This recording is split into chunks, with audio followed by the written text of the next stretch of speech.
Should you be friends with a girl? Especially if you have a crush on her. And the even more important question, are you a beta cuck in doing so? Welcome back to Damo's illegal therapy sessions. So, I just came from the gym. There's this 17-year-old Christian kid in there. The most wholesome kid I've ever met. Handsome, tall, strong. I gotta stop glazing, buddy. But most importantly, he is an extremely well-mannered, traditional gentleman. We've had lots of talks about like women and stuff because he's getting into the dating scene, and there's this girl that he really likes. I really hope if you're watching, you know who you are. Don't get mad at me for sharing the story. I will not name drop you. But he was going on a couple of dates with this girl, and it seemed like she was leading him on a little bit. You know, she wasn't replying to his text messages very fast. Most of you boys who've been through it, you know. But he goes on a couple dates. I don't know the full story, but I do know the new information I've gathered today is that she told him that she just wants to be friends. Now, if you've been watching my channel for a long time, if you've been watching any of these self-improvement videos, red pill, blue pill, purple pill, fucking yellow pill, you'll know that that's probably not what you should do. So I was trying to configure my mind, like, how do I tell this guy? But it brought me back to this one story.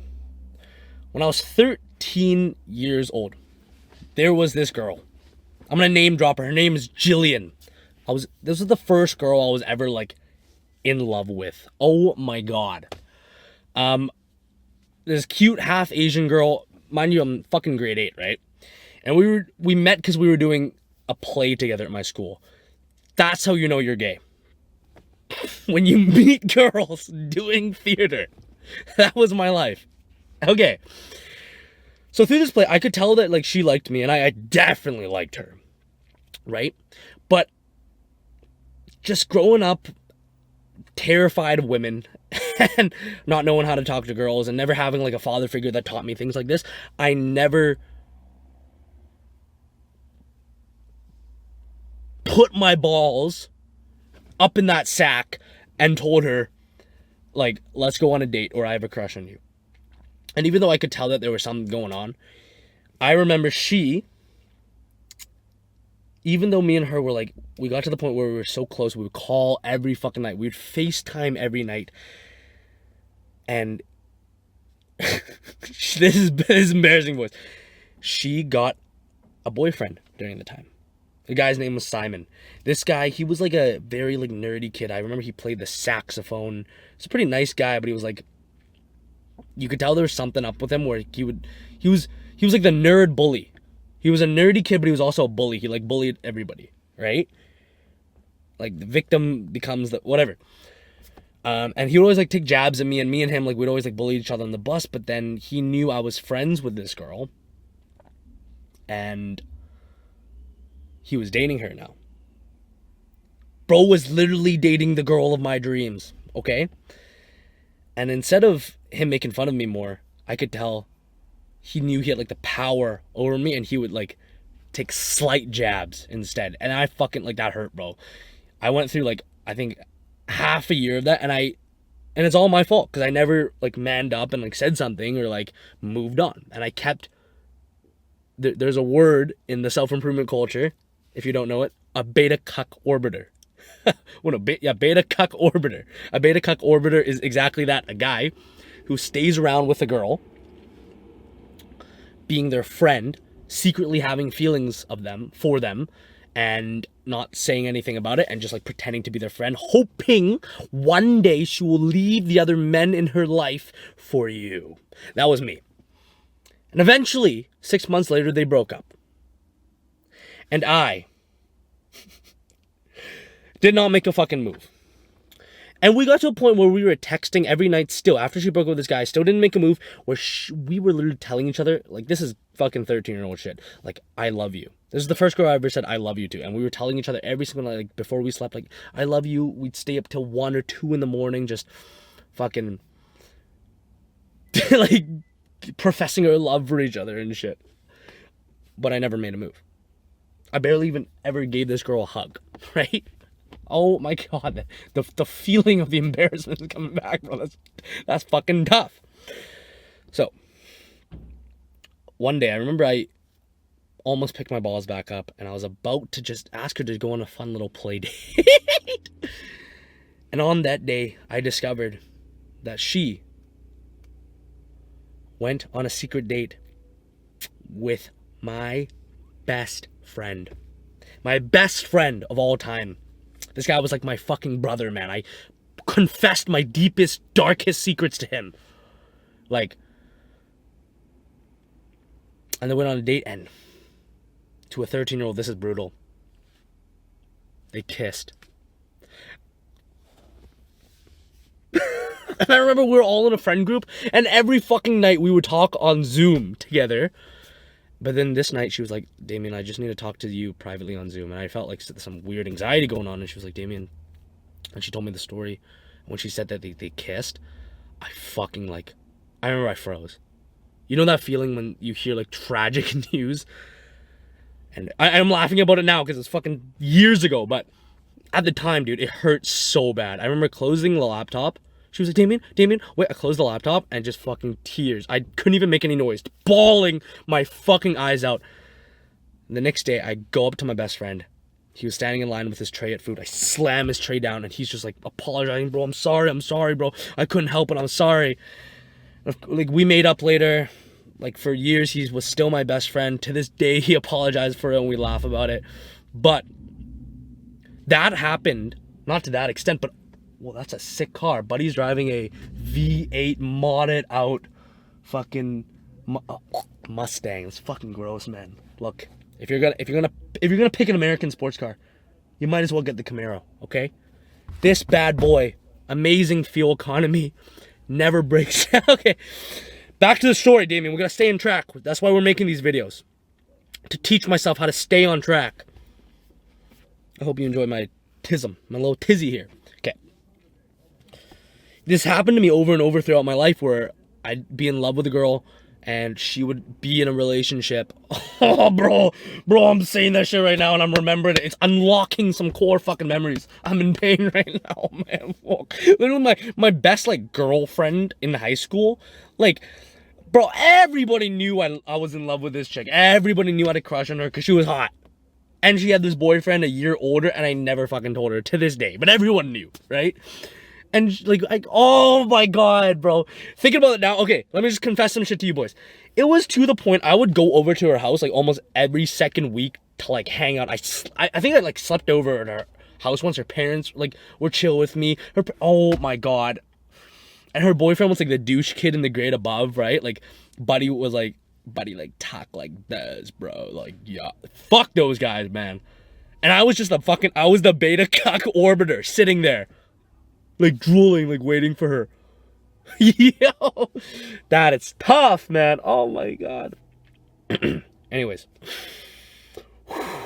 Get the shame out. Get the embarrassment out. Come on. Compose yourself. Come on. The other self-improvement guys, the ones with millions, they wouldn't be making videos like this, like, jumping around. You gotta compose yourself. So, never told that girl. I remember I would wait for her every day at night. I'd, like, wait for her and, like, think, like, maybe she's gonna break up with him today. I remember her, like, she would tell me about their relationship issues and shit. Though, oh my god, bro, boys, this is the worst. This is the worst one. This is fucking embarrassing, man. Oh my god, I can't believe I'm about to share this. She told me one day we were driving, we were walking back to her place after just, like, eating lunch together. And she was telling me about all the sexual shit, because she was a virgin before this guy, that she did with this dude. And, like, all the, like, to save her, I'm not gonna say it, but, like, she was going in detail and shit, like, some really fucking, like, and I just remember, like, listening to that, like, kind of, like, fucking depressed. Like, oh my god, that could be me. And I accepted it, and, like, I would never tell her to break up with him or anything like that. I would always, like, advocate and pretend like, oh, I love that guy, even though I fucking, like, he was just, I knew he was a douchebag. I'd be like, oh yeah, that guy's awesome, man. That's the definition of a beta cuck orbiter. Anyways, buddy's listening to copyright music right beside me. That's what happens with the unfiltered videos, boys. You can't cut this shit out. So I've been through it. I'm gonna start driving now because I don't want to listen to that music because it's copyrighted. And also, let's get the fuck home. Okay. Oh shit, I didn't know the steering wheel was gonna hit the thing. I gotta start driving very safe with the camera like this. If you saw this setup, boys, you would be amazed. I hope the car's not too loud. Fuck, that'd be so annoying. Maybe I'll just go like park over there. Oh shit, sorry boys. Anyways, where were we at? So I just want to say I've been there. I've been on that side. But I've also been on the other side where my ex-girlfriend and even my current girlfriend now, I remember like when I would be sleeping with them. Oh, fuck. No, I can't be driving like that. I can't, boys. When I would be sleeping with them, I gotta drive like, oh shit. I'm so sorry, boys.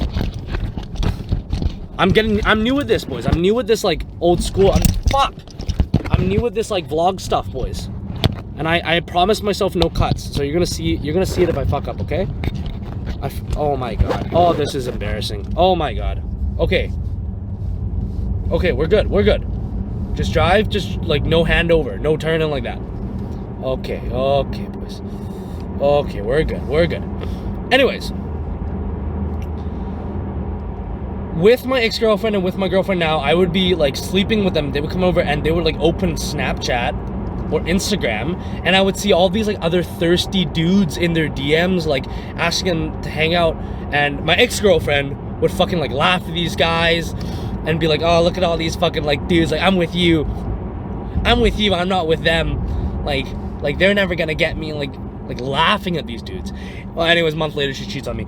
Current girlfriend, she's very nice, so she would just be like, I don't know, maybe she was like clueless about it, or she wouldn't even like acknowledge that these dudes are trying to talk to her. But I've been on the other side too, and truthfully, like I'm gonna be 100% honest, especially when I was in it, like in that demon arc shit, like that fucking Andrew Tate hypermasculinity, I hate all hoes, life as a man is suffrage type of shit. I would look at these other guys and there would be like hatred in my heart for them. I would literally think like these guys are beta cuck orbiters, like these guys are not as cool as me, they're never gonna get girls, like they need to go learn.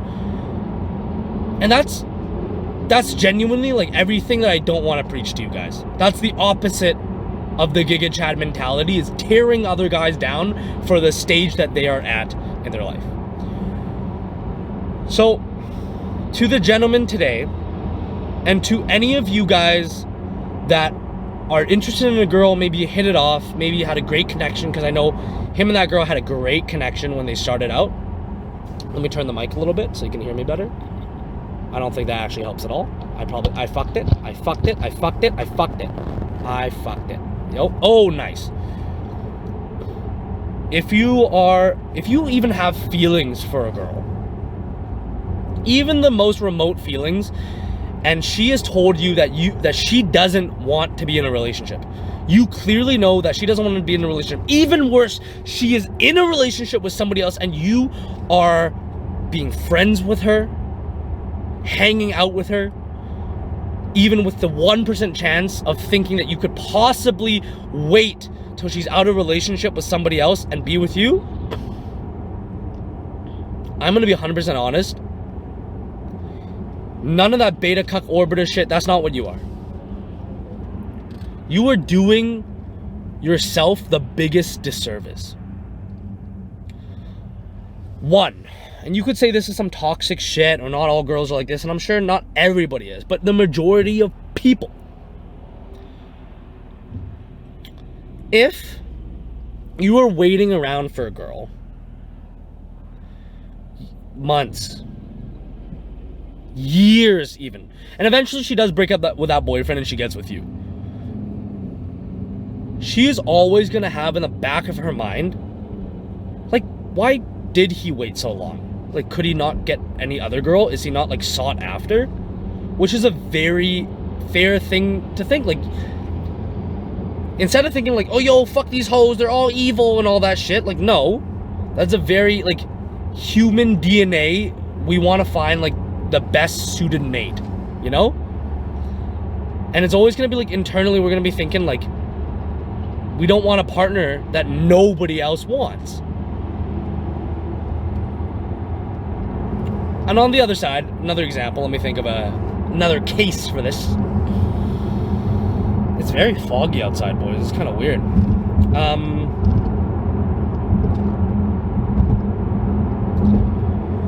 Think about it like this. If that doesn't work for you, that's like, oh, that's too toxic. Like, fuck that. Like, not all girls are like that. Sure.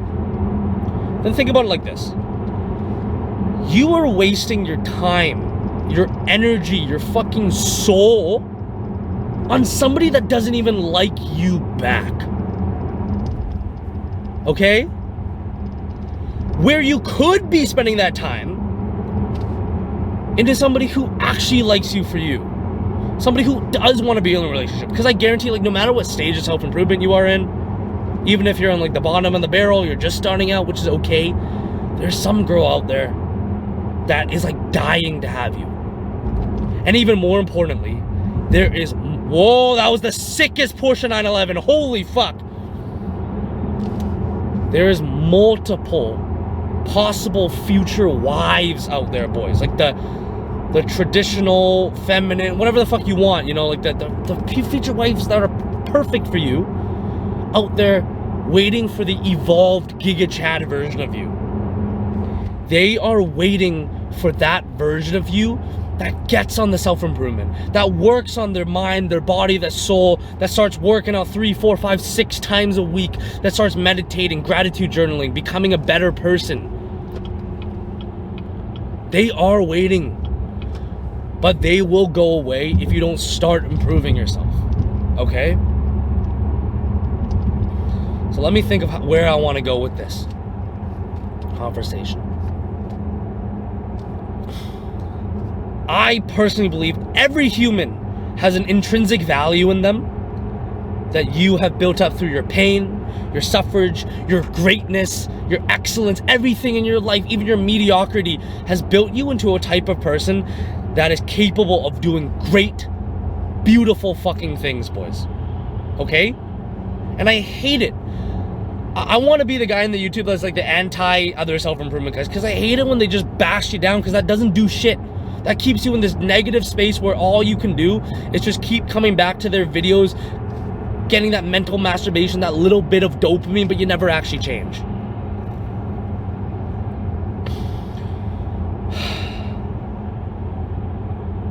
You have this greatness inside of you. I always say the essence of self-improvement is not about beating down that like younger version of you that carries the childhood trauma that you hate, that you think is weak. No, it's about becoming so great that that younger version, like proving to that younger version that he had it in him the whole time to be great. But with that greatness comes, do not fucking settle for shit.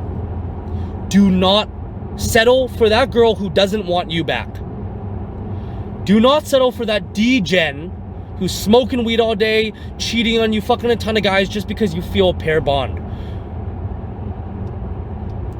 Do the tough things, the mental tough things. And for you right now, if you're in this situation, the mental tough thing might be to just say fuck it, pull the plug, carry your pride and dignity, you don't have to be rude, and walk away from the situation. Build yourself up. And I'll give you one right now. Fucking start every morning with just a minute of meditation, 1 page of gratitude journaling, just 3 things you're grateful for every single morning. Hitting the gym, start with 3 times a week. Quitting one of your biggest addictions, simple as that. Everyone wants to do it up, and you gotta do this, wake up, fucking tan your balls and sun your fucking tits. No, do those things, build yourself up, and start working toward, and do not settle for shit. Only until you get that highest standard of woman that is there for you, that loves you, that sticks with you through the hard times, and you are also in a mental space that even when the worst times come, you can be there for her. That is the lesson today, boys. Do not settle for shit, because you are greater than that. And also don't become the shit. Or then some chick is going to be watching a self-improvement video in an alternate universe with a girl version of me telling her the same thing, and you are going to be the example of that shit. Don't be that shit. I love you, boys. I'll catch you in the next Damo Illegal Therapy Talks. Let me know in the fucking comment section down below what you want to see. God, I love these videos. Mwah! Actually, one last before we go. Let me drop the engine. Let me give you a little rev. Just for you, boys. Mwah!